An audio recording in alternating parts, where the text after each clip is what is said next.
আজকে সকালে দেখেন মাছ দেখায়ে আপনাদের ভিডিওটা আরম্ভ করলাম। আসসালামু আলাইকুম বন্ধুরা, আপনারা কেমন আছেন? আশা করি অনেক ভালো আছেন। আল্লাহর রহমতে আপনাদের তো আলহামদুলিল্লাহ আমি অনেক ভালো আছি।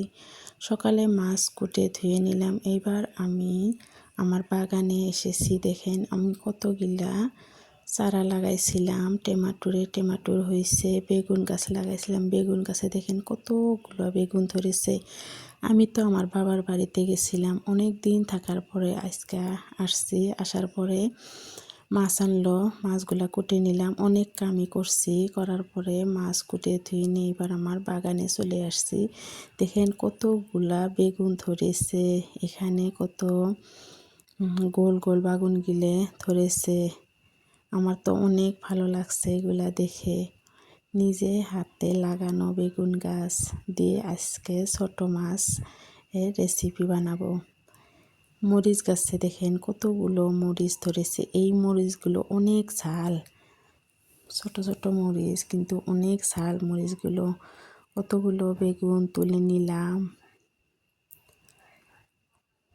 ভিডিওটার যদি কোনো অংশ ভালো লাগে লাইক কমেন্ট শেয়ার করেন, সাবস্ক্রাইব করে দিয়ে নতুন বন্ধু হয়েন, সাথেই থাকেন। আজকে আমি অনেক কাম করছি, কিন্তু অত কাম তো আপনাদের সাথে শেয়ার করা যাবে না। আপনারা অত বড় ভিডিও দেখতে চান না, ছোট ছোট ভিডিও আপনারা দেখেন না, বড় ভিডিও কিভাবে দেখবেন। দেখেন সব কুটে বেছে ধুয়ে নিচ্ছি, মেশিনে কাপড়ও দিয়ে দিচ্ছি, কাপড় ধুচ্ছি। দেখেন এদিকে রান্নাবাড়ি করছি, এদিকে কাপড়ও ধুয়ে নিচ্ছি। মাছগুলো ভেজে নিলাম সুন্দরভাবে। ছোট মাছ দিয়ে বাগুন দিয়ে সুন্দরভাবে বানাইলাম।